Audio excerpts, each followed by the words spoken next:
7 to 9 West Coast, 10 to 12 on the East, girl, you better tune into it. And boy, I try to tell you this the new big movement. Sit down and catch a vibe, cause these folk foolish. That's what you can bank on, to the bank on. Plus the more mob and the rewatch gang strong.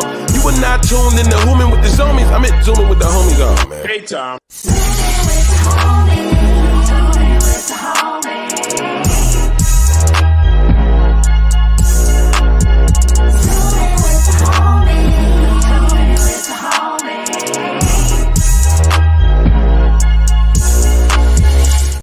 Yo, welcome back to another episode of Zooming with the Homies. I'm your host, Tahir Moore. It's been a long time. I shouldn't have left you, but I did. Had to get on that road, make a little money. Not talking about the tour is over domestically. We got a couple weeks till we go back on the road, but then that's going to be in that's going to be Jackie. How are you in the comments, but you're not in the waiting room, Jackie Fabulous? What are you doing? Get it this way. Click that link in your email. Child, my nerves, child.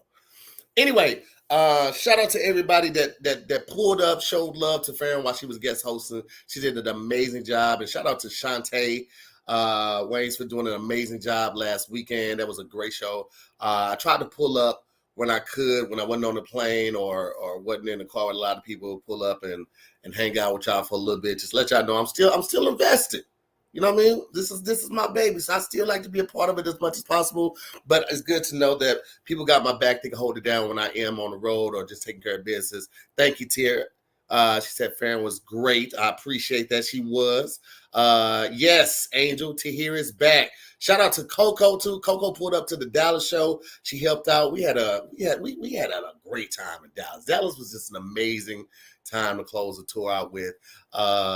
John was like, fussy already. You know me. Coming here. They've been moving shit around.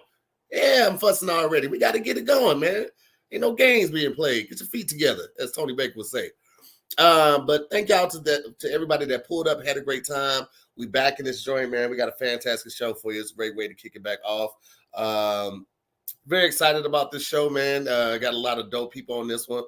Some people that were on the first one. You know what I'm saying? Y'all saw Jackie in the comments. Jackie was on the very first Zooming with the Homies we did that went like 5-6 hours. We just kept bringing people in that show. That was a wild ass show. But let's just jump right into it, man. First and foremost, this brother was, man, so instrumental in me actually stepping out and doing a lot of stuff on my own, like starting my own Patreon and the music show, just his support and also just what he was doing behind the scenes and on his own. This brother has his own podcast. They have a studio. He is the only Black voice, I think, still on Mojo Movie or Movie Mojo. I always mess it up.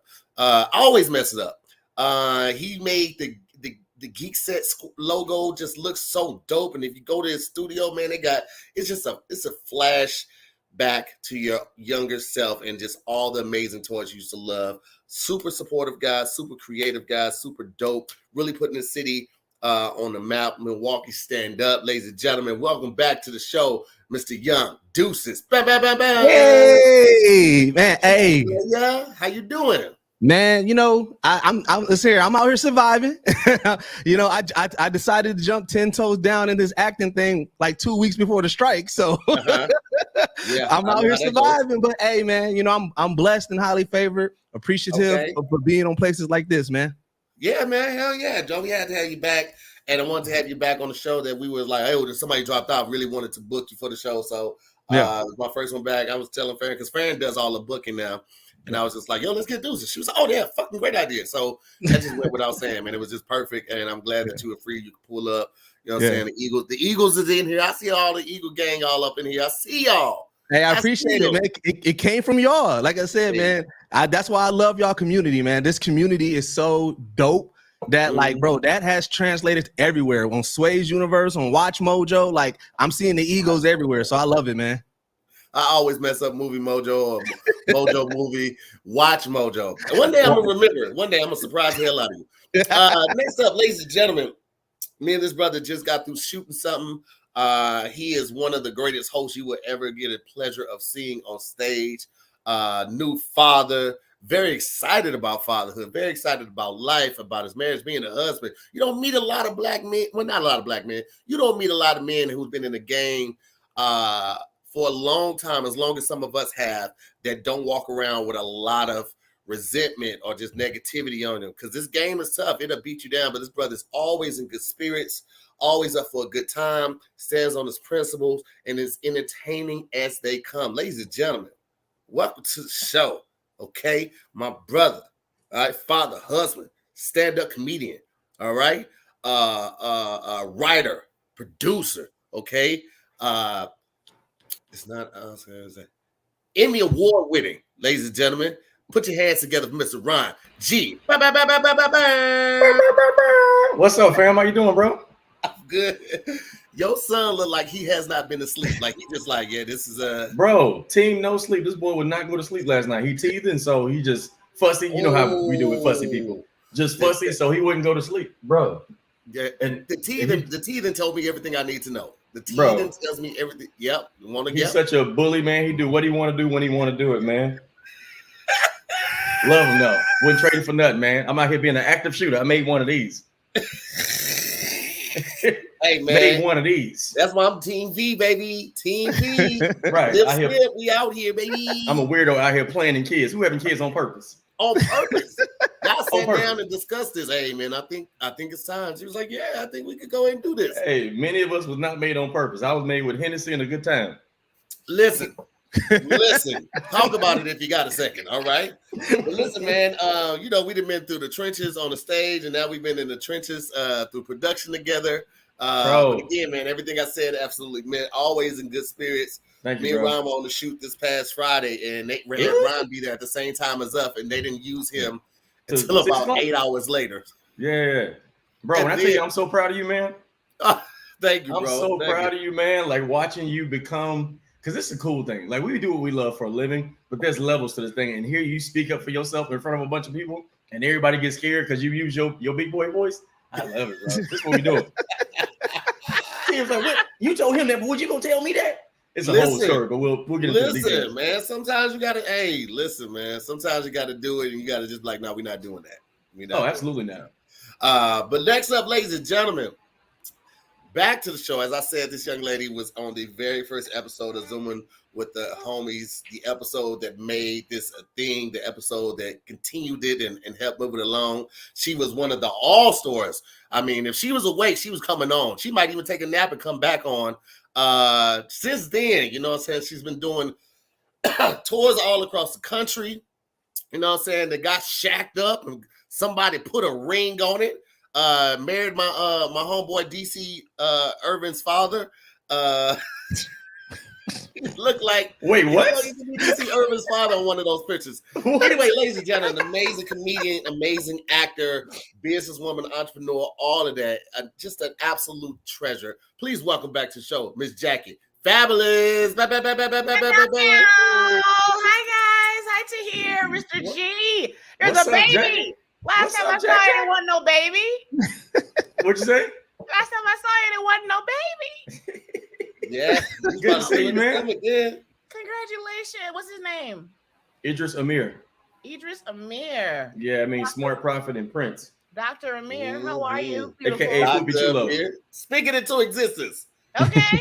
Hi, Mr. Young Deuces. A pleasure to meet you. Pleasure to meet you as well. I think this is the second time meeting. We was on the Zooming with each other. Oh Lord, there was so many of them. I don't remember. I know. Listen.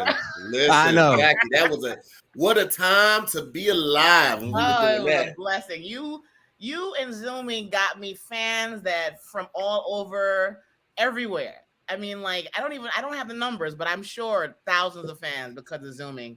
Because when it started, you just text me like, "Hey, you bored?" And I was like, "I'm bored. Of course I'm bored." Are you bored? Of course, and we're then bored. we were online for 4 days. Listen. Hey, Jackie, you got clothes on? Hey, come log on.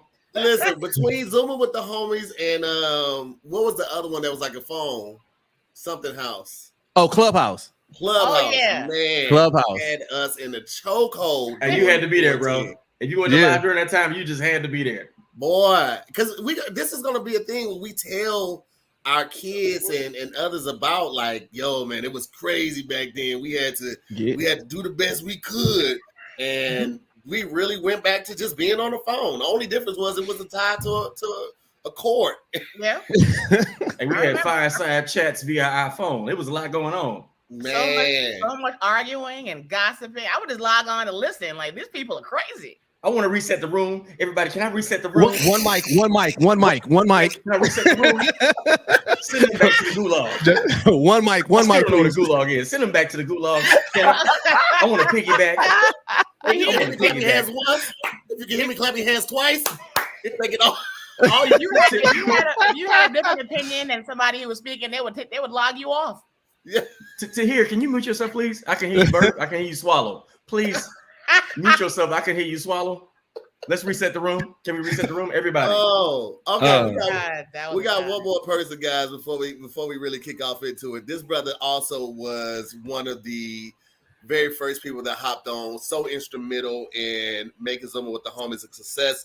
He is by far one of my favorite people in the world, just because, like Ron G, like Jackie, like Young Deuces, the energy is always consistent. Always. Even when this brother was sick, I remember I was planning my first tour, and he got really sick from COVID. He had already agreed to host it, and he got really sick from COVID. And he was like, all right, bro, I'll still do it, but I got the fluid and all of this. I was like, no, brother, don't go against doctor's orders just to keep your word. Do what the damn doctor told you to do. But he's just always been a great person, one of the most entertaining people I've ever seen on stage. Commits to the bit like no one else. He wore a blade haircut for 4 years, telling us a movie was coming out that never came out. But I love the commitment, ladies and gentlemen. My good friend, comedian, actor, director, producer, content star, everything. Put your hands together. Welcome back to the show, Mr. B.T. Kingsley. Hey. You forgot rapper, too. He's a rapper. Oh, Yeah. Bonafide rapper. Ladies, hold on. Let's take this nigga out of here. Remove. Ladies and gentlemen, the album is out. He had a whole Kingsley Fest, live production, live instrumentation. Other guests there. Alonzo was there. He performed. Put your hands together. We're going to just speak it into existence. Award-winning album, Mr. B.T. Kingsley. Let's go. What up, y'all? Hey, BT, what's up, man? Where you at? I seen that leather chair at the hospital. That's the one to be in the waiting room. Where'd you get that chair from? Is that a gaming chair? It's my recliner that don't really recline like that no more. Oh man, I gotta replug it up. You gotta plug it up. I gotta plug it up. I want to get an old man chair too, bro. I'm jealous. That's definitely from an estate sale. That is definitely from an estate sale. Somebody that was already on their way out. Either that or a group home. This chair almost got Ashley's fired up, baby. And we almost went to blows about this one. Yeah. This chair did not cost that much, but it cost too much. You know how they be doing a little funky ass sale? It's like it's this much, but then if you don't pay it by this date, then it's this much. Will you be financing for no reason? Yeah, that ain't asking. That's national rent to own. That thing hit that date, baby. I said, oh no. Somebody said like you took it from the dentist's office. I was gonna say a group home, but it's all good, bro. I'm just glad you got the chair. Man, come on now. What's up with your BT? How you been, bro? G and the baby G and Tahir. What's up, BT? How you doing, brother? I'm good, man. I'm fantastic. This nigga Young Deuces, your setup is phenomenal, man. Ain't it incredible? They got every toy that was made since 1982. Hey man, Bro, that's the geek set. I got to. I'm gonna just start putting shit in my background too. My shit look cool. I bet you if I mention a toy, you probably got it. You got a transformer back there? Somewhere. I want He to definitely got the transformer. He definitely got the Talk Boy. You got a He-Man? Look, that's my favorite right there. Because I had a Talk Boy. I can't remember. Oh, he got the Home Alone Talk Boy? Yes, sir. Yes. Yeah. Well, you couldn't tell me I couldn't solve childhood without that thing. You know what's so genius about the Talk Boy? First of all, Home Alone was a genius movie in itself. The old movie that they used in the clip of the movie, that wasn't a real movie. They actually filmed that for the movie. But they also made popular the Talk Boy, which was not a toy at the time, and it's only just a voice recorder. The only thing it does is slow down the pitch of your voice. It doesn't even change. It just slows down the pitch of your voice. And they made that thing so popular, it sold off the shelves crazy. They made the Talk Girl, just pink, same thing, just pink. They made a $20 recorder from Radio Shack, $40, and made money. Oh, that's dope. Made money. To hear you had one? I definitely had one. Absolutely.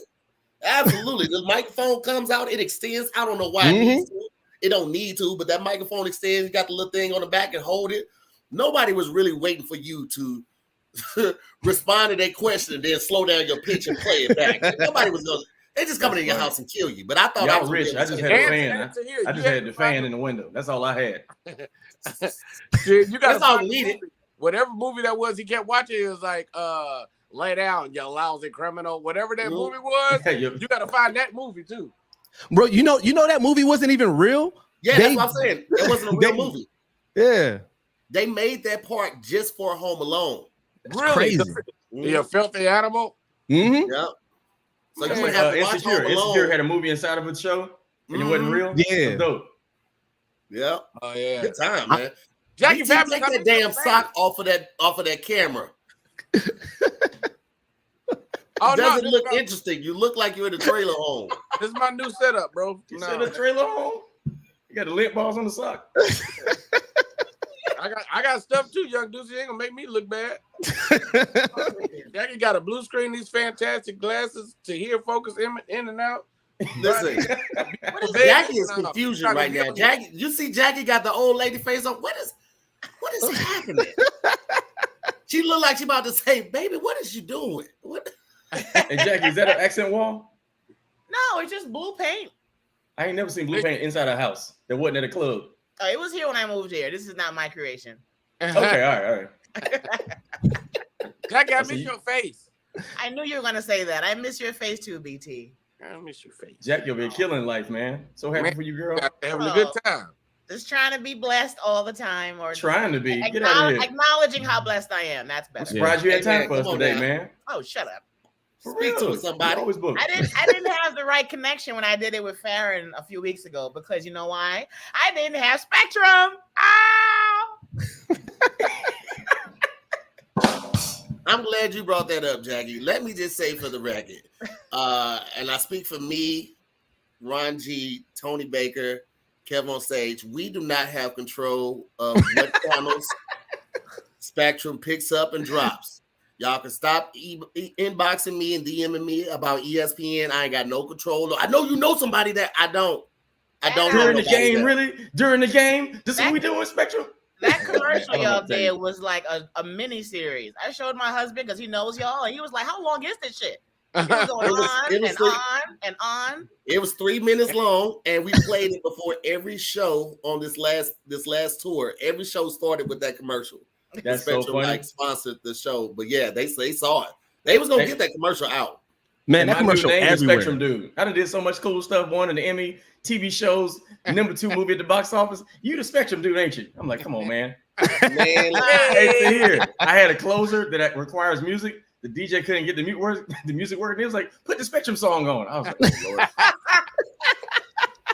This is the only commercial about Spectrum One.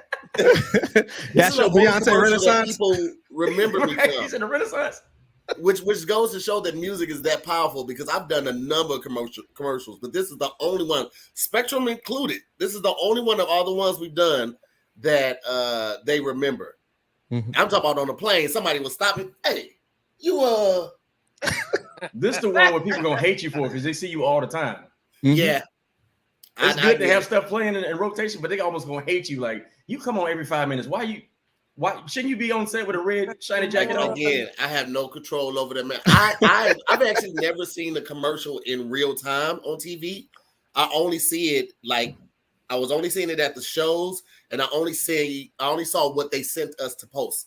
But I don't watch regular TV. I'm always streaming, so I never see commercials. So that makes sense. I see it all the time. It's Spectrum One. Yo, I got somebody sent me a screenshot at the Improv. I was on stage, and they was like, "You on TV outside at the bar?" I was like, "Yo, heavy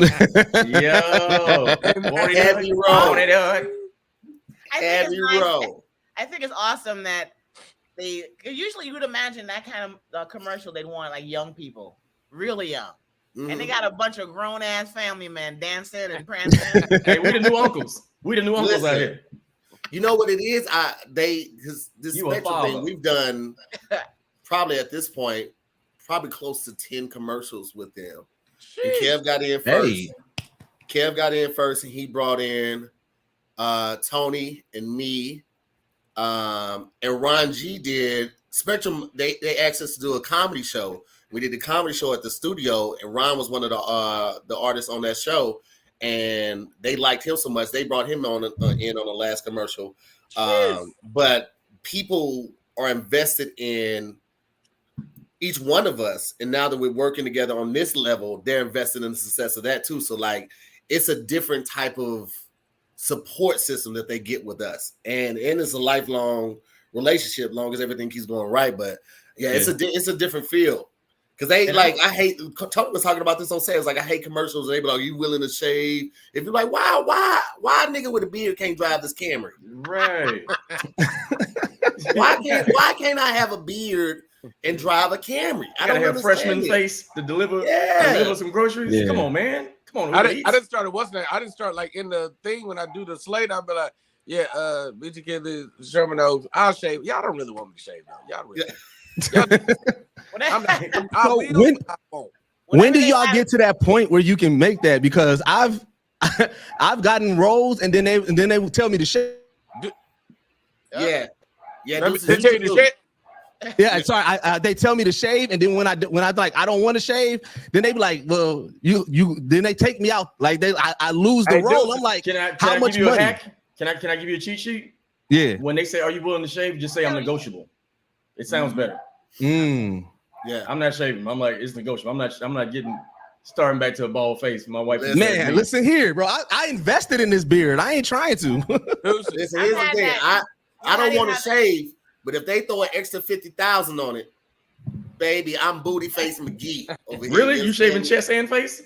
Oh, for an extra 50, absolutely. I shave my eyebrows for 60. That's it. You know what's funny? And I wear these glasses. You'll never know I ain't even have no eyebrows. You know how when they ask at the end when they have the actors lined up, you, are you willing to shave? I've answered for the guy before, and they didn't find it funny. You so dumb, Jackie. You so dumb. I'm like, I'll shave everything. What y'all mean? I got a little kiwi chin. Okay. See, I remember I had a conversation with T Murph right before he got the Hulu show, and we was upstairs borderline arguing about shaving. I was like, bro, if you really wanted the job, you wouldn't shave. He said, there's no way in the world I'm shaving ever. And I tell them niggas that right out there. Now, mind you, T Murph beard this long. Yeah. A little gnome, like a little. And you can't even see his belly button. Right. Cover up his belt. I just said, I'm not ever doing it. And I was like, all right, man, do you? And then 2 weeks later, they announced the show. I was like, well, I guess you do what you want. It's also a different time, man. That he has, though. Like, that's part of his look. So if you're booking him for a role, you booking that whole look. Yeah. Like, that's his look. Like, my glasses that I always wear, there's been so many productions where even Spectrum, even the most recent one we shot, they was like, Tahir, can you take your nose ring out? And I was like, my nose ring has been in every commercial we've shot. Right. Yeah. And this is coming from the client. Like, this ain't even the middleman in production. This is from the client. And I had to just go over to him and be like, this has been in every commercial we've shot. It's been 100%. If you want us to look real, we have to look like us. Absolutely. This is part of my look. So yeah. You can't say do you and then not let me do me. Right. Do you be yourself, but shave all this off. I need you to groom your eyebrows and right. Yeah. It's stressful when they want to strip you down, and you're like, oh, I need this job, but why won't they let me leave my hair alone? Like with women, the breakdowns always say they want somebody what you call ambiguous. What's the word? Ethically ambiguous. Yeah, racially. Yeah. If you look at these commercials, every woman in there got a natural head of curly hair. And I'm like, what y'all got against a silk press? They don't want a black woman with her actual and they hair. be with a man that they would never be with in real life. Oh, be like an Asian man and a curly haired black woman. You like, yep. Is this a dare? What are we doing? What are we doing? I see you trying to sell some cars, but come on. They've gotten very interracial with the commercials. Like it's ain't nobody. There's no two of the same color anymore. I'm like, really? I know we're open-minded guys, but these two wouldn't have been together ever. I mean, sometimes. Go ahead, BG. No, go ahead, G. I was gonna say, man, I think too, especially where the phase that we all are in our career. I'm learning. I think it's important to learn how to stand up for yourself too, man. Because usually in Hollywood, you can wind up being the only black person on set, and they don't care about getting no black barber or black makeup person to make sure you're good. Which is why I appreciated Insecure. Insecure, everybody was black, hair, makeup, like everybody was just black, and they got you. Because I've been, matter of fact, Tahir, respectfully, recently, I was in that chair, bro. When I tell you that lady did everything but my makeup, I was fighting for my life with my eyes. You ever try to tell people, like, because black people, we know when we do like this, I wouldn't make eye contact with her. I was staring at Tahir. I was like, Tahir, this lady, she was like doing something with my face, bro. She looked like I was fresh out of casket. It was like casket makeup. It wasn't no creases. She got rid of all my creases, my lines. I was like, what are you doing? And this is how I knew it was messed up. When I was done and got out the chair, the black lady was like, she grabbed my chin. She was like, hold your head up, baby. And turn my chin like a baby. She turn to the other side. Have a seat. And wiped all my makeup off and started over. Yes. I did a Herzing commercial for Herzing University. The first one that I did, it was a white lady doing makeup. Had me looking like fucking Casper. Then we reshot, and then they brought in a black lady. Man, I looked 100% better. I did a story time on my page about it, but it was like, bro, that was my first time realizing like you need black people in these roles behind the scenes, because I looked at crazy in that first shoot. That's man. I blame it on the behind the scenes. You absolutely need us everywhere. In front of the camera, I need black people to start giving black people grace though, because like. Niggas be complaining so long, like we don't want to be drug dealers, and you can't show us like that. And then every show we got to be doctors. Ain't that many doctor shows, baby? Sometimes we be drug dealers. All right, sometimes don't just take all the crackheads off the table. I might want to be a crackhead. Some of my favorite roles. Hey, BT is a show called Prison Break, and no black people. Come on, man. Yeah. Whole show called Prison Break. Not one black person on set. Right. You try to go to cast and be like, no, y'all don't want to be prisoners. No. You don't want to be an inmate for 10 seasons. You only want to be judges and doctors on TV. But even though your favorite show Power, okay. You want to be a public defender. Okay. Nah, man. When Jamie played that pimp in Call Tyrone, I was like, there you go. Right. The one time I spoke up for myself where I was really scared. I'm like, this is a television contest, comedy-wise. Y'all know what it was. They wanted me, when I got there, they wanted me to do a set that I did on the Tonight Show. And I was like, you want me to do the same material on national television? I was pooping my pants. And I refused. Pooping my pants. And I refused. Like, you know how hard it is to tell in what you call real networks? Like, no. I'm gonna do what I prepared, and I promise you guys will like it. And they were like, okay, but I told everybody no. I was so scared. I'm like, I'm gonna be in the first van to my car. What I learned is, man, if you're gonna lose doing you. I've tried to be what I thought they wanted me to be, because I'm hilarious, but I've tried to do like clever stuff for a showcase and didn't do well, and I'm like, I couldn't forgive myself. But now it's like I do me, and this is what I'm giving you. You're gonna get this patchy beard. You know what I'm saying? You're gonna get this big forehead. We're gonna have a good time. I talk fast. That's what I do. Okay. Yeah. I got trauma. I got childhood trauma. That's why I talk fast. You're gonna get all this. I gotta get all my words out for my mom to tell me to be quiet. One breath. All right. But then you had said, I get nervous when they want to remove the piercings, though. When they want to be like, can we take all of these out in the nose? I'd be like, first of all, where are they gonna go? Right. If they take your jewelry and they disappear, you hope it's there when you go back to the dressing room. Listen, you're holding your nose during your show. Okay. Unless they got something like that little clear thing to put in my nose, I'm like, I can't do it, because if I take this out, it's gonna close up. How long have you had it? It don't matter. My skin be like, nah, nigga, nah. To hear why whistle when you breathe in. No, thank you. Yeah, I can't. Why whistle when you breathe in? I'm not. You told me to take my nose hole out. I got it. That's why I be whistling when I be inhaling. You know what's hilarious though is like being in this phase now. Deuces, like I remember the space you're in now when you just started. And we always just trying to get agents. Yeah. Just trying to be like just happy and be like, okay. Because I remember Ron told me like some shit that stuck with me forever. And then Ron said one time, he was like, it's funny because you work your ass off to be in these spaces and then you get there and realize you're overqualified. And be like, oh shit, like, no, I really do this. Like, and you looking around on set like that gaffer don't know what they doing. And the cameraman is okay, all right, well, y'all do it y'all way. Like you be trying to stay out the way. Yeah. It's like, no, I know where I'm supposed to be. That's why I say celebrate being at the table. Even if you get the room and you ain't the lead, if you in that room, bro, you supposed to be at the table. This is what I learned too, man. Thank you, BT. When I did my Nickelodeon show, I was a dad on the show for Nickelodeon. We did 20 episodes. I didn't know that when you're trying to come up and you on that call sheet and when you check in when you have an audition, it's about 20 people with your same face. It's like 19 versions of you with your same face. But once you book a series regular role, that list get real small. I didn't know that. So once I booked the series regular role, I would go in for stuff. It'd be like 5 o'clock, and I'd be like number 3 on the call sheet. I mean, number 3 on the sign in. And I'm like, oh, this is what happened when you get on the other side.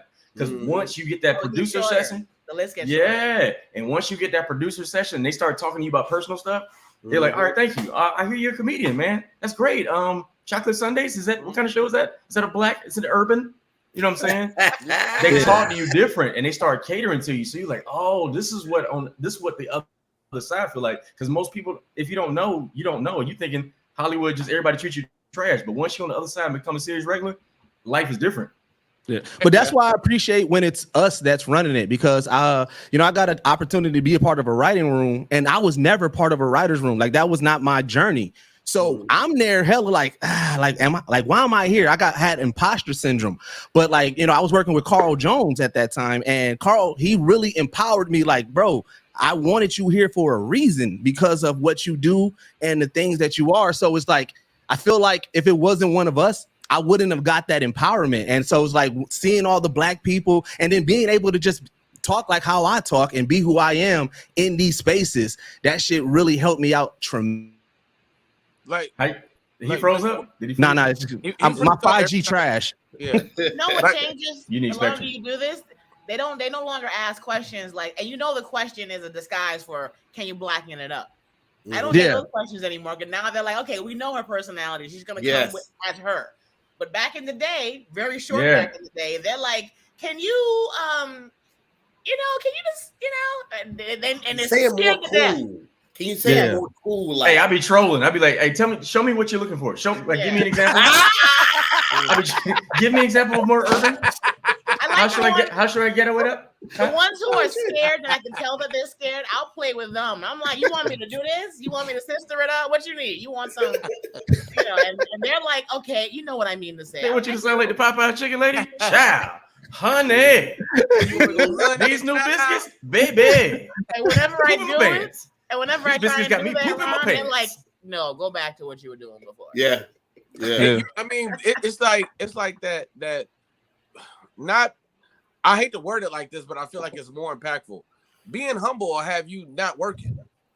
Like when you show up to these places, you gotta know what you're doing. Like there's been more like in Jackie's situation with the show. Like it's like, no, I'm working on being funny every day of the week. I hate to tell y'all this, but the facts are I'm the funniest person in this room. Like y'all don't know what y'all talk about when it comes to doing what I am, especially doing it as me.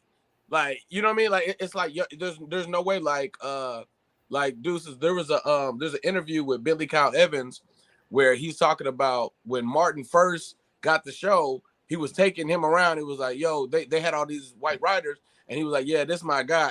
And Billy was kind of humble and was like, I mean, I think it should be, I hope it'll work out. Yeah, like that. And when they left the meeting, he was like, hey, bro, don't do that. Like, if you're gonna come with me on this journey, you gotta be you in full force. And believe you, like the reason I'm saying you the guy is because I trust you. I don't trust them. I don't know what they're gonna write for me. You know what I'm saying? Billy told us he came on Damn Internet You Scary, and he talked a little bit about Martin. Martin was not Martin. I think Jamie Foxx show. Jamie Foxx show was the highest testing show in TV history, like any show, not just black show, the highest testing show, period. So much, in fact, that the network thought it was an error. It's like, there's no way they can make these marks. But Right. they never talk about that. They never give the black shows their props. Living Single was, it is still one of the best shows ever. Every character was so grounded. Every character was like undeniably themselves. Like, that is one of my go to sleep shows. I put that on and just drift off, and it's just a good time. Hey, that's your Golden Girls. Oh, child, let me tell you. Bonnet on, no makeup, bra off. Bonnet on. Watching it like this, just watching it. Right. But let me tell you what Zooming with the Homies did, bro. Hey, because just rubbing your neck while you watch it. My thigh, usually like this, we rub my thigh right here, rocking back and forth, watching that. Good thigh scratch, like, oh, some good TV. In this industry, there's a character. In this industry, there's a lot of people. This is their first, right? Like, the great thing that I liked about Zooming with the Homies is that we got an insight to y'all comedians' journey, right? And so I know a lot of comedians who said they jumped in because they learned some tools from Zooming with the Homies. So like right now, I'm like, I don't know who I can pull from to teach me these things, or like, help. Like, I don't have a mentor or OG in this. I'm walking this path on my own. So I'm learning, watching what y'all do and stuff like that, until, you know what I'm saying, somebody does take me under their wing or help me out in regard to that. So I'm appreciative of everybody who comes out and helps me in many ways, because I know that that's not the norm, which it should be, but it's really not the norm a lot. But Deuces, here's another thing, man. Like you're in the space, there's probably one of your peers in the space that you could learn something from. This has happened to me like multiple times. Like, when I used to be on set all the time at Harvest, I watched CT, like, just my friend, just my peer, just my brother. Yeah. But I watched him carry like a show. Like, even when he got his pilot, I watched like, oh no, he has to show up to the space, be the lead and the guy, and simultaneously bringing the fresh energy when everybody else is asleep. And I showed up to the first time I ever did multicam was Ron's show. And I was watching Ron do the heavy lifting. I'm like, oh snap, okay, this person's from another genre, this person's playing straight man. Every scene he got to bring the energy. When I shot recently with Tahir, I'm on the show now. I got a few episodes. I'm watching Tahir. I'm like, okay, I see the take he's taking. He's bringing the energy every take. Like, a lot of times we look like up for our inspiration when the legends are right next to us. It's like just look around and you'll. Well, yeah, that's what I said. That's why I subscribe to Tahir's and Kev's Patreon, not just for the early episodes and the perks, but what I love is when they do the BTS. Like, I'm that viewer that's watching 6 hours of them recording, the improv show or whatever show, because I'm watching it from a learning standpoint. I'm like, oh, so that's how you run that, right? Because and then, like, I tell Tahir and I tell Kev when I do get a chance to talk to him, I'm like, y'all are my, like, that's my big shows. These are my goals, like, I want to be on the Kev on Stage Studio app. I want to come in, and be on Zooming with the Homies and Damn Internet You Scary and Squadcast. Like, because I was the person in the chat. So being here, like, I feel extremely blessed to be able to have people come to my studio when they're in Milwaukee. Like, to me is like, this is. I was so surprised when Kev said yes to Deuces, because when I tell y'all, Kev don't be doing nothing, okay? He don't be saying yes. He ain't doing nothing that's gonna take him out of the room. Yeah. Especially when college football is on Saturday. Oh, he ain't going nowhere. He ain't going nowhere. And we pulled up on Young Deuces in Milwaukee. It was cold. It's cold. We were outside of an old bread factory. We had to catch it was a freight elevator worker in there and shit. Like, it was crazy. So that let me know that he completely respects what you got going on and the way that you build in Deuces. And to BT's point, to Deuces' point, BT, I think he was saying, like, he doesn't have a lot of peers linear where he is to reach from. Oh, literally where he is. Got you. Yeah, because he's in Milwaukee right now. Not that he doesn't look to his peers for that, but that's one of the reasons why I do the behind the scenes and the tour vlogs, because it's not like, even when I do audition back when the world was open, we were doing auditions all the time. I would make videos about me bombing in my auditions, because you need to see the duality of it. You need to see the ebb and flow and the highs and lows. That this shit is not always sweet. You know, me and Ryan are talking about being on the same commercial on the same set, and BT as well, and Jack as well. But there were a lot of humbling days where I even went to 3 clubs and didn't get up once, just playing the face card, just putting that time. Man, so, and Deuces, you better come out to LA and get some of the smoke, bro. Because everybody on the screen, everybody on the screen got a story. I remember when Tahir first started hosting at the Comedy Union and started getting your chops up. That's when you became a monster. Not that you weren't funny before that, but watching you do that, BT, like watching you ever since Bay Area, man, the evolution of you now, you know what I'm saying? And like holding it down, even when I'm not at Chocolate Sundays and like killing it, like I get a chance to see it. Even Jackie, like you knowing how to go to their spaces and perform and still do you, but still got a little sass to you, but still like be white folk friendly. Let me tell you something. Yes. Everybody can't do that. So everybody can. Coming out here, it's like going to the league. Yeah, you're gonna learn a lot. Just like I'm sure BT will tell you too. Like just coming to Chocolate Sundays and watching me host. Like I had a chance to watch like David Arnold host. I had a chance to watch Chris Spencer host, and watching the nuances and the stuff they did. I'm like, oh, this is what it is. I saw Dave Arnold become a surgeon with comedy, bro. Like he always been funny, but when he stopped caring, bro, and he started talking about his family, including his stuff, man, bro, like it was crazy to watch. But watching my peers too, watching everybody take off is such a dope thing where, you know, BT with the Sprite to here with the Insecure and having a dope role and knowing how to take your moments. Remember the time BT we was on set and I said, bro, you only got a couple lines. Go dumb. You remember? And you drug that suitcase. I was like, yo, if you here, gonna be here. Gee, I honestly, it's crazy because it's like I'm in the space. I've acted a lot, but most of the stuff I've done, a lot of it I had a hand in what I was creating, and or it was single cam or a movie. But when you're talking multicam, it's like G was like, no, you just got to find your pockets within the scripts. If these, it's Bentley. He don't really care about what you're saying. He don't care. If it's funny, he don't care.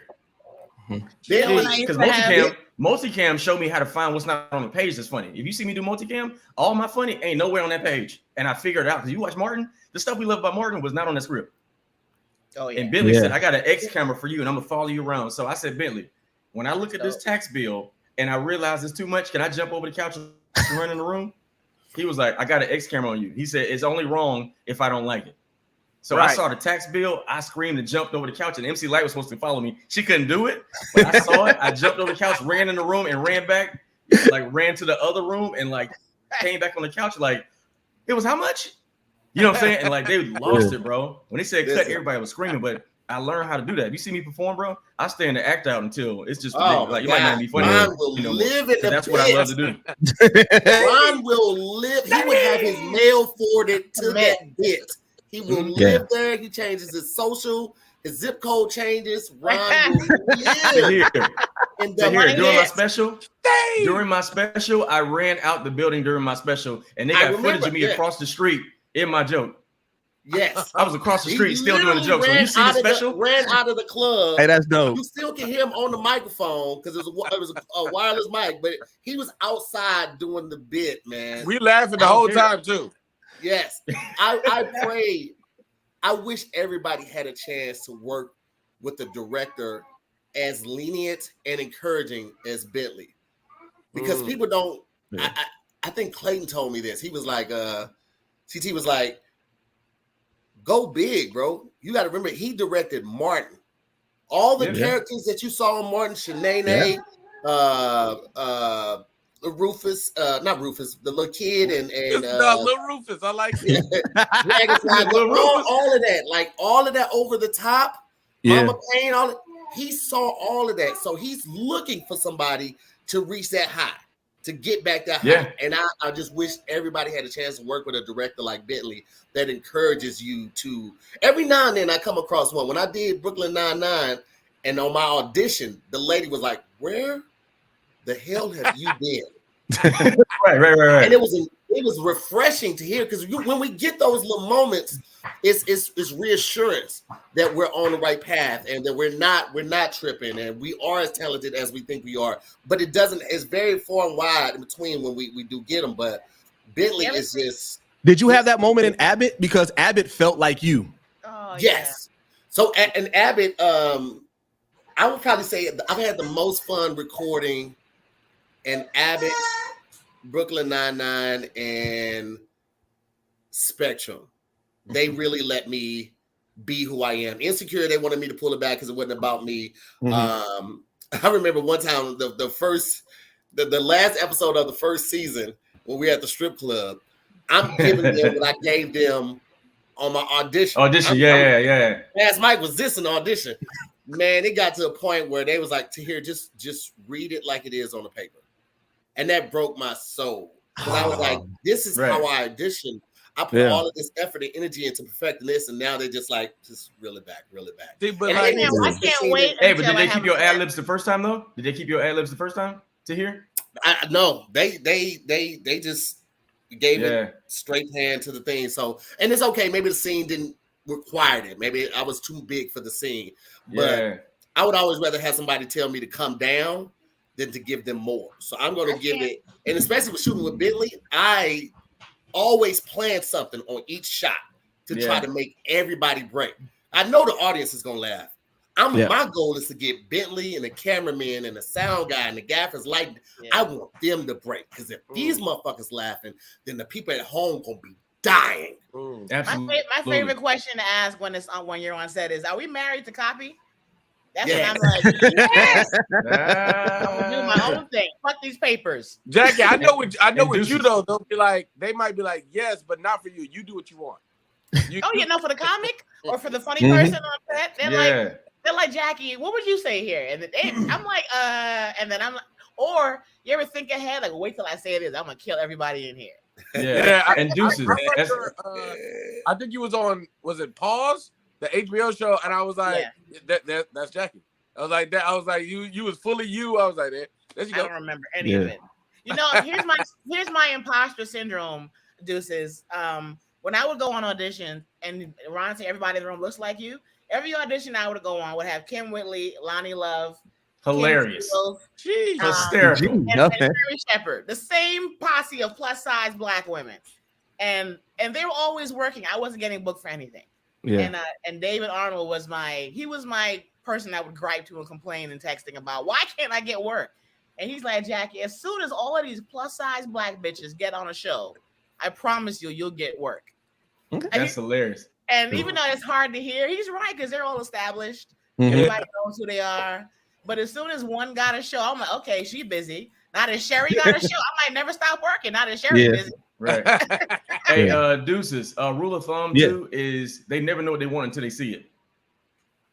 Yeah. So stop trying to be what you think they want you to be and do your version of that. And that comes from miles and mileage. Yeah. Like, as a comic, we know, you can't tell me I'm not funny. Like, you know what I'm saying? So my interpretation of it is always going to be hilarious. You want to bring me back? You can, but give them something. Give them what you see fit instead of trying to be what you think they want to hire you. Does that make sense? Because I've been doing that with with Watch Mojo. What I really love about it, and I took this lesson actually from a Samuel L. Jackson interview. Back. All right. I took this from a Samuel L. Jackson interview where he said, he was like, every time they give him a line, he reads it like it is on the list. However, on the sheet, but however, what he's going to do is he's going to give them an art, and he tells them, like, I'm going to read it the way that you wrote it out of respect, but you're going to like it my way. So when Watch Mojo, they send me these scripts, right? And everybody on the Watch Mojo channel is very monotone. It's welcome to Watch Mojo. And for me, I'm excited. So I'm like, welcome to watch. So I read it their way, but then I add my flair with a little bit of slang in it and everything. And they love it, but it's a love-hate relationship in the comments because they be killing me. Like the white people, the racist white people, they don't like to see young Deuces come in like, welcome to Watch Mojo. I'm your boy Deuces, and I'm going in with the list. But it's like, do you touch your chest when you say your boy? Do you touch your chest too? You like, boy, I young. actually do. You touch your so I'm your boy, young Deuces. Here's the thing with voice acting. Both nipples when you do it. Like, I'm young. I mean, yeah, I do like this. White people don't know what But this with means. voice, When you do it. This is voice intimidating. acting- This is a lot for somebody But with they no don't black see race. that. It's just voice They don't acting. It's see it. voice acting. It's Yeah, voice because They can feel Phil, this.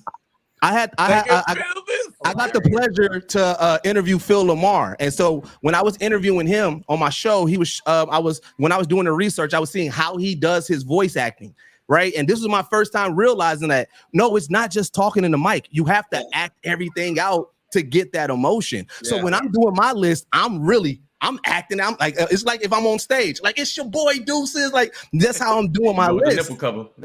It's I don't know why. It's just this. It's your boy. Did y'all see the new Turtles movie? Yeah, I keep hearing it's fantastic. I haven't got. It is. It's a great Yeah. time. But Seth Rogen was talking about some of the filming that they did for, because it's cartoons, so there's voiceover. And he said sometimes he would take the script away from them, the Turtles, the 4 kids, and he would make them face each other, and he would just tell them what needs to get said during this scene and let them just kind of go through it on their own. So when you watch it, you feel like they know each other, especially that one clip when they were like, bacon, egg, and cheese, bacon, egg, they act like New Yorkers. We outside, and it just feels real and authentic. And it's because I was very excited watching the movie, one, because of nostalgia, but two, because they let Seth Rogen kind of do his thing. Like not ever since, but like Ryan Reynolds kind of like changed the game with Deadpool. It was the first rated R Marvel movie. They gave it one of the lowest budgets for it because they didn't believe in it. But once they let him like kind of have the reins and he proved that it could work, I feel like they've let more people do that. But Seth always had his thing with, like, even like with Pineapple Express, he just has a way of implementing his style of humor, and it just resonates so much better with the viewers, I feel like, than a lot of producers and directors. But see, that's how you know that they don't be knowing. Cause of course. They never know. They never know. In the Wolverine movie, Ryan Reynolds is in it. He's playing Deadpool. In the comics, Deadpool is like that. He's aggressive. He's talking a lot. He's throwing jokes. In the movie, in the Wolverine version, he's like doing that at the beginning of the movie, and then at some point in time, when he fully is Deadpool, they mute him. They made Deadpool quiet. It's like, so fast forward to him playing it when he leaked that test footage, because that wasn't supposed to come out. Yeah, he's like, no, this is how Deadpool is supposed to be. It's like, all right, but now here we go. There we go. Like, now, BT, I'll take it a step further. This current phase in Marvel is the first time that the big wigs started stepping in. For the first 4 phases, they let Kevin Feige and his team cook. Like you do your thing. Then this last phase, they started stepping in, saying, no, we got to do this, we got to do this, we got to do this. And this is the least liked phase in Marvel in the MCU right now. And I think Feige knew that was coming too. Yeah, I was like, y'all trying to force my hand. You know what I'm gonna do? These aren't happening in this time. Yeah, they're just spread it out. But even like when you're trying to make the decisions for the things that you're gonna do. Like I remember for the Sprite commercial, when I went into the second callback, it was Eric. It was just the operator and Eric Andre. And I was like, oh shit, what you doing here? And I was like, he's directing. I'm like, oh shit, like you crazy. Like right. You are a lunatic. So I know right. I know anything I do is totally fine. And I went in there and I was like, I'm fired off at the thing, and he was like, hey man, try it like this. Try it like this. All right, cool. And I left. He already knew though. He already knew though. There's no way comedians, we know. I was like, there's no way I don't get this. I started looking at my schedule, moving stuff around. I was like, I'm definitely shooting this. I would have been a little nervous once I saw Eric Andre. I was like, they're gonna attach one of those. They're gonna make me take my clothes off. I'm gonna go. I'm gonna show my cash and prizes on the Sprite commercial.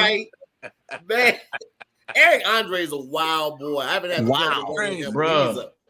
He's the black guy that and I think he was on the Jackass movie, one of the movies, but he could have definitely been part of Jackass. Like, he's a wild boy. Hilarious. So it's not what I find it hilarious, even though these are things I would like do. I think this shit's hysterical. Like this, Yeah, out here. You know, that movie he did with Tiffany, that improv movie. Yeah, his commitment and him like not caring. I don't have that. I care. Yeah, because I'd be worried about what comedians gonna say, not people. I'd be worried about what other comedians gonna say. Yeah, he don't have that, and I'm like, that's a great gift to have. And then you care about that, Ron? What comedians say? Think certain stuff lives forever online, and if you ever get into a roast battle with comedians, you don't want them to pull it up and be like, "Ain't this you?" You don't want to have that problem. Right. So if I do something, I make sure I own it, and I know I'm clear about who I am, because that stuff lives forever. Yeah. And then if you like, I remember I was watching the show with the HBO show with CP, and I'm watching CP, and I'm like, we all know how CP is, because I know how his brain works. Yeah. So I'm watching him just like you said to hear, like, just break it down and be what the story and the character needs at this time. And he'll punch a little bit and he'll pull it back. I asked him, I was like, bro, I know you, bro. I know there's some takes that didn't make the show where you're going crazy. He was like, absolutely. Right. Absolutely. Yeah, of course. So it's, sometimes you have to just do what is being asked of you, or just trying to, to fix it to that. But if you need to show the people in the room who you are, hey man.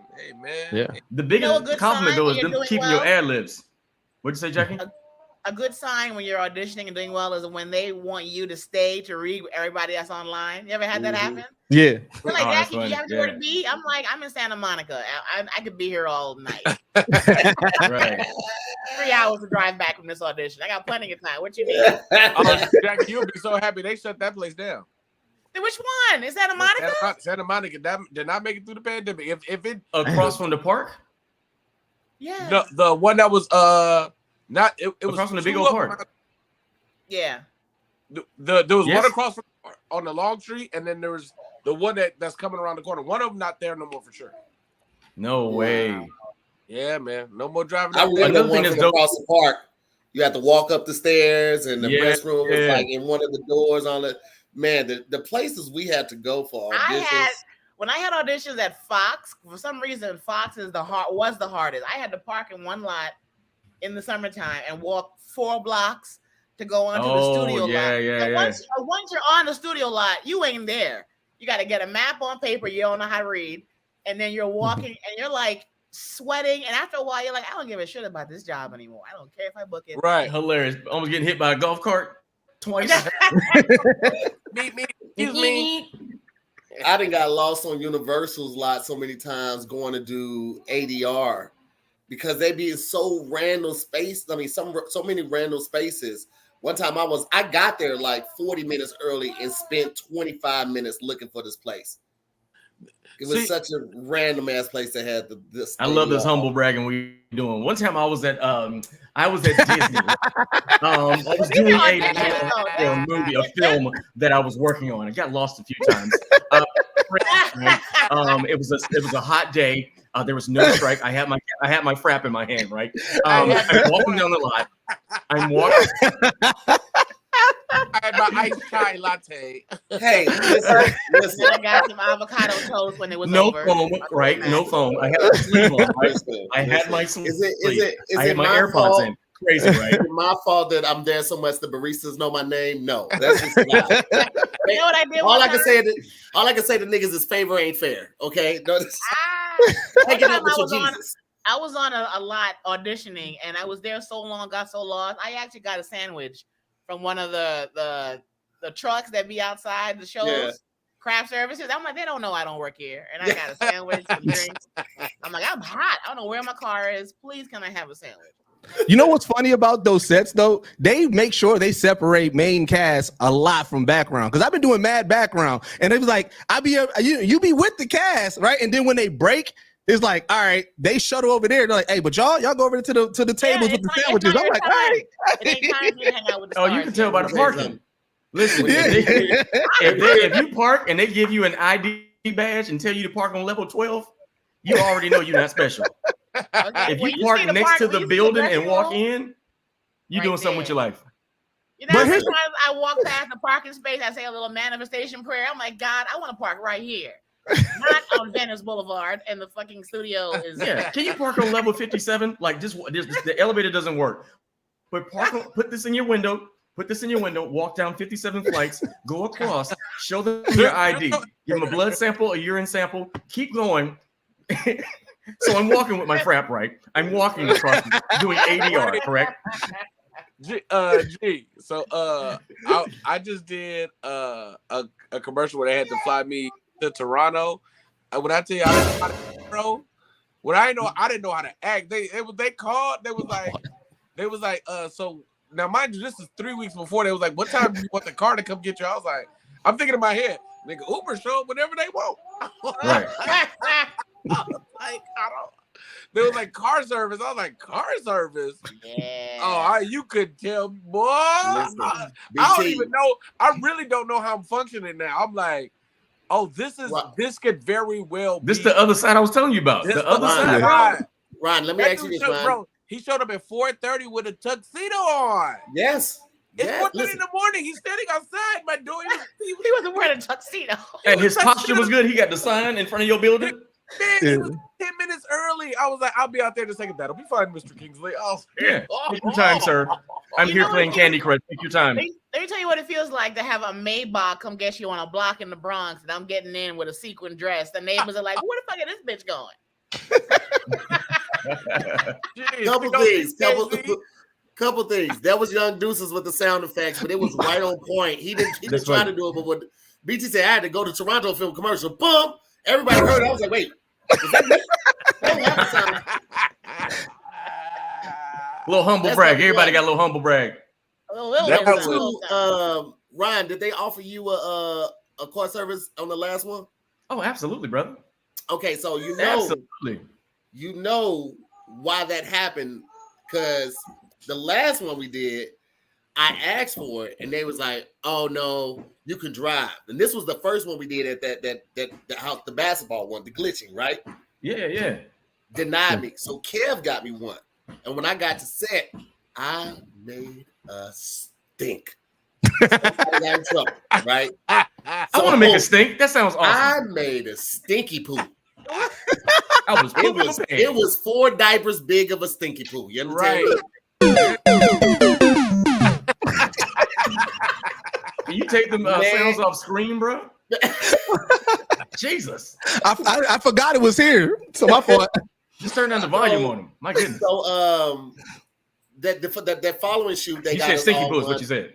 Yeah, they got the stinky poo.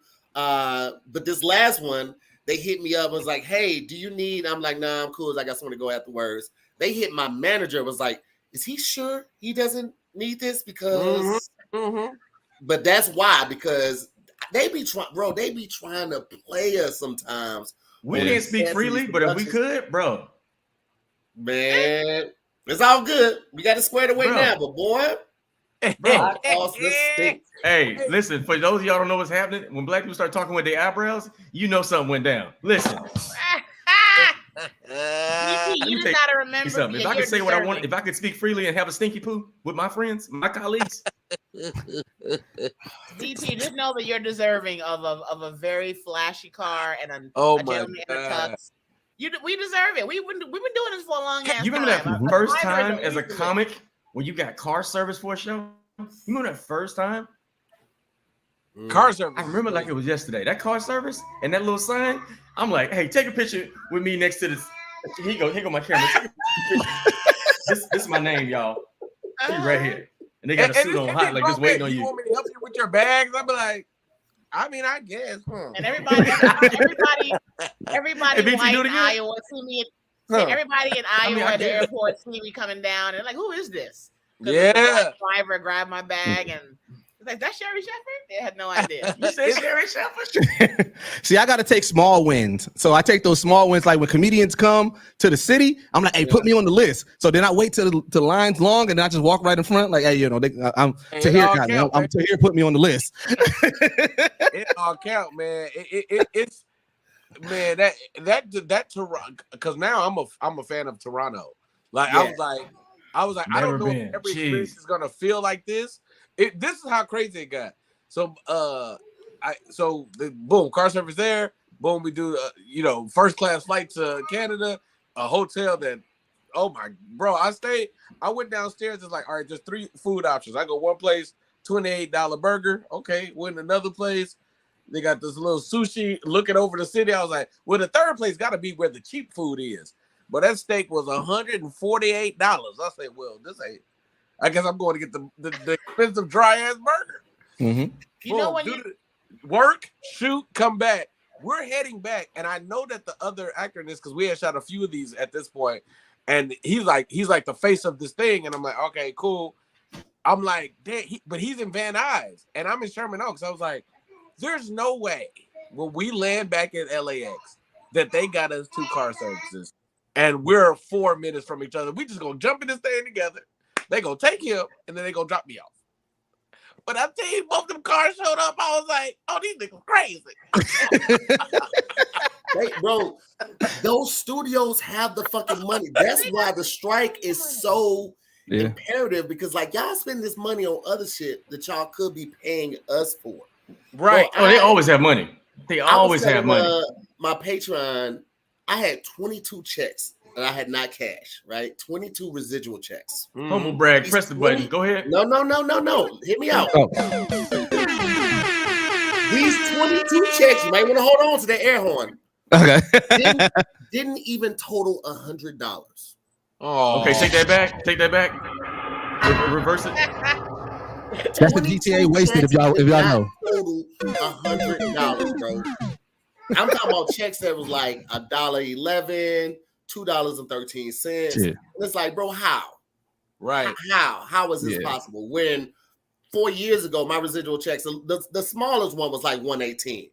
So it's like, bro, we getting played. And it's the CEO getting a bonus for $50 million. Ain't that? Bro, no, what's crazy is the amount of money that they're putting into AI versus the real people. They're spending so much money on AI instead of investing in actual people. To me, that's what's throwing me off. Don't let it throw you off. It's business, Deuces. Yeah, they spend this money on AI and they never have to pay background again.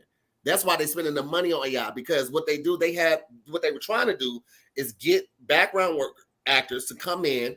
They're not even paying them for a full day. They're paying them a half-day rate to scan their likeness, and then they'll be able to use it in perpetuity. Forever. They can use their face background. They never can get paid for it again. And they already don't pay them nothing. Yeah. The day rate for background is nothing. Oh, it's nothing. Trust me, I know. I was an extra on ER for a few years. It was fun, but it compensated. It didn't pay enough to live.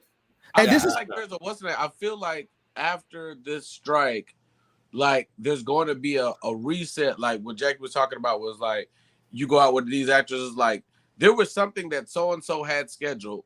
And when we come out of this strike, they got to go do that. So that other thing that they were attached to, that's going like, you know what I'm saying? There's like, hey, they not available now, baby.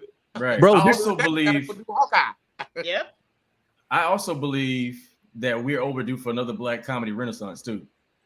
Because we had one in the 90s where all the comedians had their own show. And then it started happening again with Carmichael show, Real. Like it started happening again. And I feel like for the Judd Apatow season, people wasn't counting on comedians. There was a bunch of no-name white folks that took off.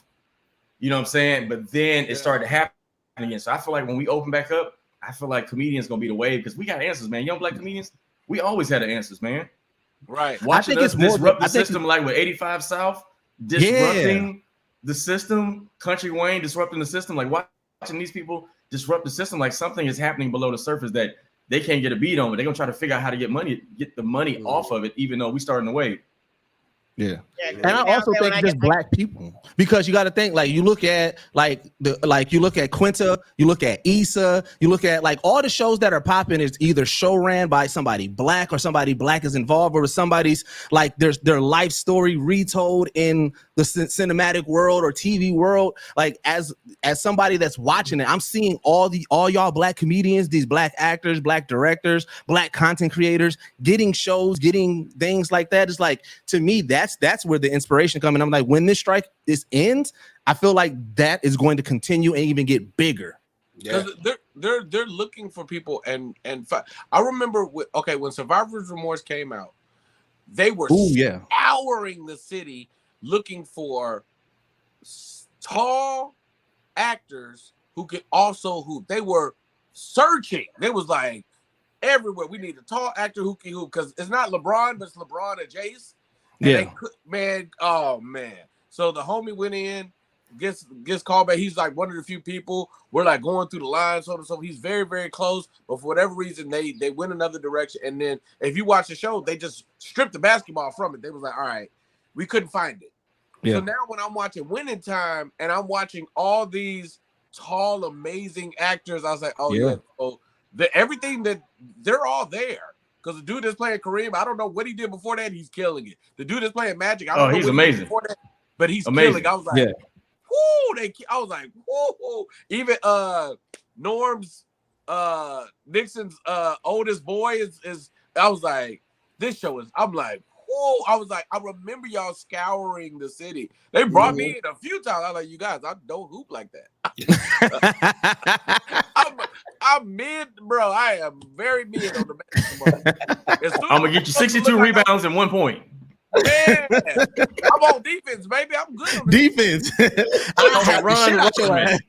Ron Rodman, 62 rebounds, 2 points. Man, but boy, when it's time to do that jumper or through the legs, you want to do through the legs? Oh man, I can't do it. I got nothing for you. Got nothing. You guys think the strike will be over by the beginning of the year? No. Oh, actually, I hope so. It won't be till next year. You mean January 1st, right? Sometime probably in the first quarter next year. Are you first quarter? No, I don't have that kind of time. They can't. Man, this is you stand up. First quarter gonna turn into the fall real fast. Man. Yeah, I think all the shows that have, like we shot that show with Bentley. I think all the things that are packaged up right now are going to get picked up, and then there's going to be a lot more reality TV because they can do that outside of the union. Stand up. But if it doesn't happen until after first quarter, it's going to be shit shows all 2024 because casting is done at the beginning of at the beginning of the year. For all the summer and fall shows, it's nothing going to be good on TV if they don't wrap this up before.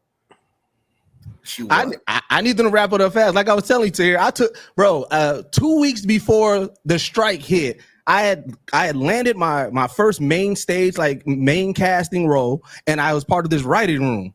And then when the writer strike and then the acting strike hit, all that shit got taken away. And so now I'm back at square one. I'm like, damn, I just got, I'm not even union yet. I just got here. This was going to be the things that lead me to the path. And then strike happened. And like, I stand with the strike because I understand the reason for it, but I ain't going to hold y'all. Nigga, it's hard as a bitch right now. Let me tell you something. Stand up, bro. Be grateful and thankful that you didn't move out here and then that happened. Oh, man. There are people, there are famous people who are like, Uber a lot of drivers. people understand, like when you're an actor, you're not, unless you're in the top 1% of actors, you're not working 80% of the year. Right. Yeah. Like a lot of actors aren't working consistently. I forgot the percentage of actors. They said maybe like 18% of actors are actually qualified for SAG insurance. Mm-hmm. That means you have to make, I think, over $25,000. They raised the number. It might be like 27,000. Yeah, you got to make over $27,000 per year to be qualified for SAG insurance. Okay. As much shit as I've done, I don't qualify for SAG insurance. So that lets you know how much they're paying us. We don't get paid a whole lot. Like most people think you on TV, oh, you done made it on that. Boy, that check after taxes maybe still $1,000. After taxes and then paying the debt that you was the check be enough to clean up the debt that you have from incurring from not working and to get you not even current, like almost current. And hopefully I make it. Put something on it. You get to put something on it. And that's after taxes and after you pay your agent. And if you got an agent and a manager, they're working together. Hey, you have to pay your agent and your manager and taxes. So hey, hold on. Let me give you a humble brag. Bro, when I became a series regular, I was terrified because all you hear about is actors not paying their taxes. I didn't spend none of my TV money at all, and I held on to it. When I tell you that check I had to cut was so stupid, because I sent in somebody's salary for the taxes, and they was like, nah, that's a part of it. We need more. Because listen, you said agent, manager, lawyer. You got to give the government, and then you got a lawyer. That lawyer get another 5. So that's why they said people don't really make money to that 3rd season. Yeah. I tell you, probably getting less than half of your check when you're done. And if you ain't got no assets to write it off, I feel bad for you. That's why I had to give me a little tax credit right here. Give me a little tax credit.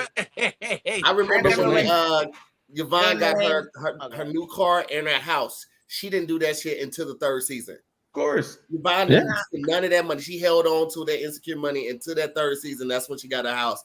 Is exactly what you just said, Ron. Yeah. Exactly the way they cancel black shows, bro, they would cancel black show while you still doing your lines. You be in rehearsal. They'll start turning off the lights. We gotta go right now. Well, can I go to Crafty and get some snacks before y'all just send me home? Crafty's already gone. Sorry. They like go to parking garage. You parked on floor 52. Go up there and get your car. Jackie, what was you finna say? When Damon Wayans Jr., remember when he booked Happy Endings, I was so happy for him, and he was like, "Don't be."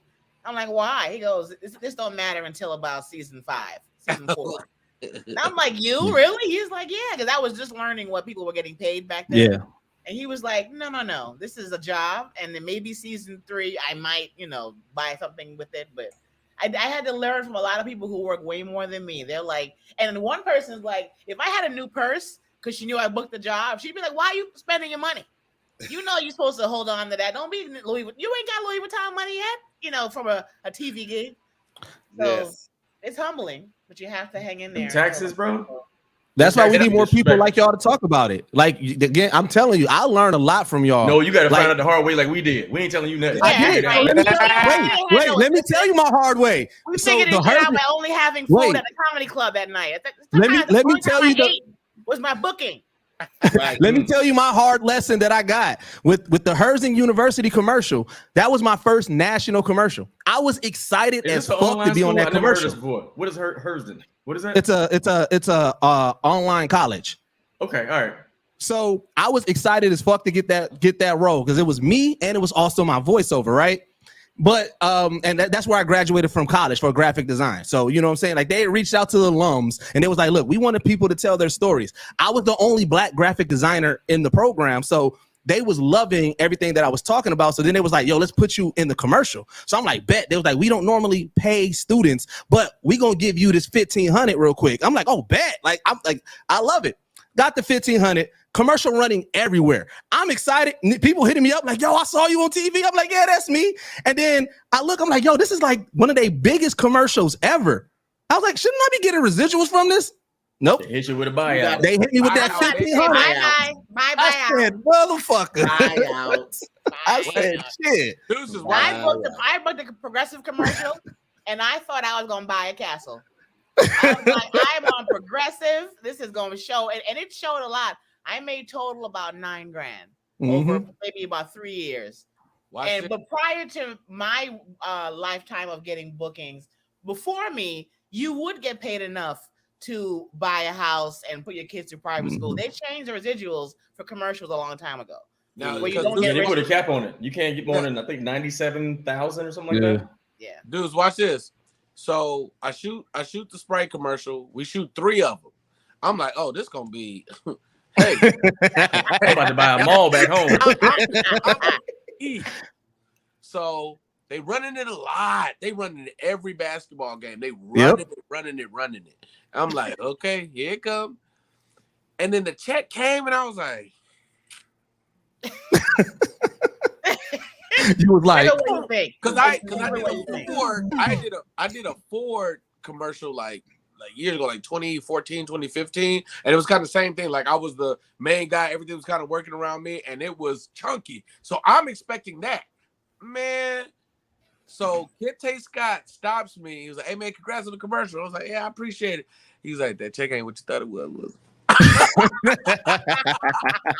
I say, "Bro," I was like, because then it got to a point You ever have Ron? I know you get this. Where it be like LA niggas be congratulate you, but the congratulations feel like a threat. But hey man, I see you on that. I see you on that commercial, man. Yeah, you residuals probably like, hey bro, do I know you, nigga? Like it got to that point. So I'm talking to Kente. He was like, they playing it on all the basketball games, which means it's on TNT and ESPN. That's cable. That's cable network, but that ain't ABC. Yes. He was like, when it's on ABC, that's national. When it's on network, it's separated out for the people in that area that have network. So network cable is actually a buyout. It was like, no, this cable company can run it in this region as much as they want for this much money, as opposed to when it's ABC and it's every time it airs. And I was like, and ESPN and other sports now, ESPN is the lowest viewed of any sports channel because sports is such a niche like category. Now they have the highest buys for like memorabilia, jerseys, all of that. People won't spend their money on that, and obviously it's $1 billion industry, the sports industry. But when it comes to views, ESPN is bottom. It's lower than USA, it's lower than TBS because they're just doing one thing. USA networks, huh? It's lower than USA. Yeah, right. USA got Law and Order, baby. I ain't watched USA since I was a kid. Law and Order. They got wrestling on USA. They still got what was that? They got variety is what I'm trying to say. And the ESPN just does sports. Vegas. So it's hard to compete with all of this variety. And this is just sports on here. So yeah, man. Hey, Tahir, let me tell you something cold. The worst part is being popular, but you ain't rich. Man, your fame don't match your money. Tahir, my neighbors know who I am, and I don't like it. They was like, I seen you in the mail room. Bro, you ever see a hood nigga walking in, you like, hey, bro, I know who you is, right? He said, nigga, this ain't you. I said, nah, that ain't. Hold on, let me see if I can show you. Hold on, here we go. He said, nigga, that ain't you. I can't pull it up. I got my. There it is. There you go. He said, nigga, that ain't you. I said, no, that ain't me. I don't know who that is. He said, nigga, you ain't Section 1, nigga. I said, no, I ain't. Bro, See, them congratulations gonna rob me, bro. Here, don't they? They coming to get me, bro. Look at Tahir. He got a hat looking like he owned a pool hall. Look at him. Don't he look like a pool shark? Tony look like he don't have black friends, and Kev look like he farted in the elevator, but he don't want you to know it. Look at me. Want to know that smile is like I did it. Oh man, that smile is always I did it. Oh man. So here's the thing, dudes. When you book a national commercial like that, always have your person, your agent, somebody look over the your contract, because they'll tell you where it's going to run. Like that commercial we did, all of those pictures are from the same commercial shoot that we did with the video. So we did print work for mail enclosures and stuff like that. It's going to be in magazines, it's going to be on network, and it's going to be on Pandora, cable, and internet. So each one of those outlets, you should get a check from each one of those if you're doing, we should not be even doing this to here. We should be so rich right now. We shouldn't even be doing this. But the way this contract is set up, we here, y'all. Yeah. Well, see, they got me before I got an agent. They got me way before I got an agent. That was my introduction into acting. Now that I got, right now I don't got an agent for acting, but I got an agent for my voice acting. My voice acting, I got an agent for, and so now I'm seeing the way that you're supposed to do it. But they caught me early enough to get me on that 1500. This is the way. See, with your career, you starting off all this shit in your room. When I was starting, I couldn't afford none of this shit. I couldn't afford that purple light bulb. All this shit in your room. I didn't have money to collect nothing. Whoa! Jackie, no, let's not put that out there. Purple light bulb. He got a lilac light bulb. I couldn't do that. When we were all coming out, we were like, "I'm gonna eat tonight when I go do my set." That was it. Right. The wings at 7-Eleven. Come on, man. Listen, I would only get booked at the J Spot when I knew I didn't have nothing to eat at home. That would be the only time I'm going to the J Spot so I can go eat. Every club I was booked at, I'm like, "Hey guys, I'm hungry." I'd walk in before they tell me where I am on the lineup. And be like, "Hey, you remember when Ian used to be on some Ian used to be like being just super cool, but y'all want some chicken?" Like, nigga, hell yeah! When it was a good night. When it was a good night. If it was a sellout night, Because we had like, leftovers. That's what it man. was. It was leftovers. We got some extra chicken and macaroni. You got some chicken and macaroni. Listen here. If I had the money y'all think I got, I would not be in Milwaukee. I would definitely be out there if I actually had money. This is If you sold them toys, you can afford to move to LA. If you sold them toys, you can afford to move to LA. You got the bread. That Toy That Story, Captain America mask in the back. FAO Schwartz, That's 6 months rent right room, there. you got grown man. Boy, Sell this- that shit. You'll be in LA with a car. Deuces, I got off the road, got back to LA. I was like, all right, I'm just gonna focus on LA. I'm ready to get to these auditions. Pandemic. I was like, wait. and not a thing happened. All right, well, listen, it's almost time for us to get up out of here. Before we do, we always like to let people know where they can find us. If anybody hits your cash up, anything and bless with them, you can hit them with that. Obviously, it's because it's the strike. We can't mention certain projects that we can't really talk about. But if they have anything else coming up, shows or anything like that, they can mention that. Young Deuces, let's kick it off with you. All right, man. Listen here.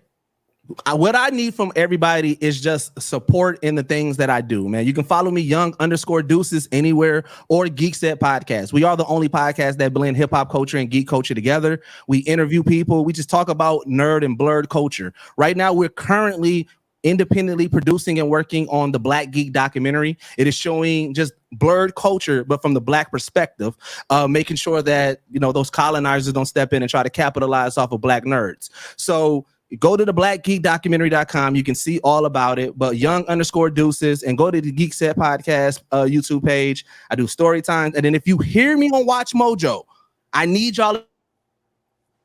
Okay. Oh, man. There we go. All right. If you hear me on Watch Mojo, I need y'all in the comments, just, you know, throwing the egos and letting them know, because like I said, man, them racist white folks be coming for me over there. So I need more supporters, and I need more of the tribe there to help me out. So if you go to my YouTube page, youtube.com/youngdeuces, I made a playlist of all the lists that I voiced on Watch Mojo. I'm approaching my 100th list that I narrated. So I want to go for that. So yeah. That's dope, brother. Congratulations. Thank you, man. Thanks. So yeah, that's it. And then again, thank you guys, the community, man. I love all y'all in there, man. I'm gonna be in the chats every week. Y'all know that. And Tahir, man, thank you again, always, man. Appreciate these opportunities every time. Absolutely, bro. Yep. Jackie, fabulous. What you got for the people? Hi, I got the guys, gentlemen, family. Zooming with the homies, people. It's been a pleasure and an honor to be back. Thank you guys for all the sweet things you say in the chat. I am headlining the Atlanta Comedy Theater next Friday and Saturday. Yeah, as you should be. Let's go, Jack. Okay, so everybody, JackieFabulous.com. Tell your friends the Norcross location, 1516 Atlanta Comedy Theater. And then after that, I'm going on my first tour in the UK for 3 weeks. That's right. Yeah. I got like 15, 16, God knows how many shows. So if you guys have friends or you're in the UK or overseas watching this, go to JackieFabulous.com to get all your tickets. And the Lord is blessing me with a lot of stand-up right now while I wait for my other dreams to come true. But thank you here and Mr. Deuces and Mr. G with your new baby. Hey, and Dr. BT, the former pain in my ass, but you know I love you forever. Oh, hey, wait, Tahir, before you jump to the next person, I forgot. Thank you, Sandra Jackson, Gregory White, and Franz Alphonse for the love, man. Appreciate y'all 100%. There it is. All right, Ron G, what you got for the people? Hey, please.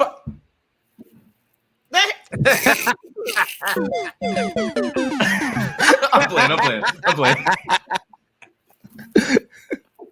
Hey man, it was an absolute pleasure seeing y'all, working with y'all. Y'all know y'all like my family. But I just want to say, man, thank y'all for everybody who joined the show. Thank you for Sandra Jackson and Greg White. Appreciate you, bro. I don't turn down diaper money ever. I got so much cool stuff happening. You can find me in the new Tom Brady movie, 80 for Brady.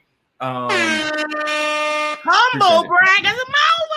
Right. That's what we do. Also, season 1 and 2 of Partners in Rhyme with MC Light on AMC Network and All Black streaming service. Also, I have a comedy special that's coming out in October. I can't wait for y'all to see it. I actually feel like it's special. It's my life work, and man, it's gonna be awesome. Also, I have a show I do with my wife called Q&A with Bay. We do it Thursday nights on IG, but we actually gonna transfer it to YouTube. I'm gonna talk to Tahir about how to monetize and figure all the stuff out. But the show I do with my wife, we basically talk about our first year of marriage, and we answer all dating and relationship questions. That way, it's one thing to talk about relationships, but when you actually in it, my wife keep me honest. So if I say something about relationships and my wife give you a face, you already know. Anyway, check it out. It's called Q&A with Bay. I can't wait for y'all to see it. Please follow us, Comedian Ron G, on everything. Also, every Sunday or every so often at the Laugh Factory, Chocolate Sundays, Comedian RONG. Follow me. I am the host, or one of the hosts of Chocolate Sundays. Check it out, and don't block your blessing. Yeah. All right, BT. Man, first of all, T, thanks for having me, man. I appreciate you, brother. Y'all, please keep always a pleasure here, man. For the kings and queens of the Kings of Crew, you know I love y'all the most, Queensleys. I love y'all 3,000. So this is this finna be simple. First of all, thank you, Senator Gregor Red donate. So simple acts. If you have not, please go listen to the album. If you're in the car, it's a quick listen. It's 35 minutes. You got a nice little drive. Turn your bass up high, and just let the album play, baby. It's streaming everywhere. It's called The Book of Fly, Nostalgic Understanding. Mr. Kingsley, search it. It will come up. Not BT Kingsley. Then some random comedy shit gonna come up. I'm talking about that. Right? And listen, I feel like when Erica said I'm an artist and I'm sensitive about this shit, I'm not really like sensitive like that. So I want to know your critiques, you guys. I am taking approach obviously into another world, and I want to know what you like. I want to know what you didn't like. I want to just tell me how you feel. Just listen. The point is for you to listen, and then I'll, you know what I mean, when I come, the music's not stopping you guys, so you might as well go ahead and listen. Not going nowhere. So with that being said, also comedy. End of November, top of December, I am doing dates with Matt Rife. Hey. We got a few of them theater things lined up. So if you can pull up, and November 9th, this is kind of being announced here at this moment. New York Comedy Festival. I will be at the show with my brother Nate Jackson. So it's about 50. Congrats, bro. Congrats. Appreciate it. It's about 52 tickets left, New York. Because he moving them things, you know what I mean? Yeah. So please, November 9th at in New York City. I don't remember what the theater's called, but just the Nate Jackson show. I'm working on that one. And that's comedy and the music, and I appreciate you. Other than that, follow me on everything. Keep supporting my brother Tahir, man. Kingsley, you know what it is. Gang. Appreciate it. Appreciate it. Two more things to hear. Yes, go ahead, Jackie. November 9th. Also, you're reminding me. I'm headlining. I am performing my one-woman show, Full Circle, at the New York Comedy Festival. Oh, that's great, man. And I will be celebrating my full year of marriage next Saturday. I want to Congratulations. So to the guy in the chat, yes, he will be with me in Atlanta. Don't even ask that. I don't know why you asking that. He's with me everywhere. Jackie, you know why he was asking that, Jackie. I like your little Beyonce fan you got going too, blowing your hair and stuff. You know why? Because last time y'all saw me, I went through menopause. My hair is all gray. We're all gonna die soon, so I'm just embracing it. Yeah. You so funny. Congrats, Jack. Thank you. Hey, that's awesome, man. Yeah. All right. I think we got everybody. As far as me, ladies and gentlemen, thank you to Franz and Gregory Wright. Appreciate the donations. Again, thank everybody who continue to watch and support the show while Farren was hosting. Working His Heart is on the brink of coming back. We got to get a couple more things done first, but then get the scheduling done. Dive in the DMs, new season should drop. If not this month, definitely in October.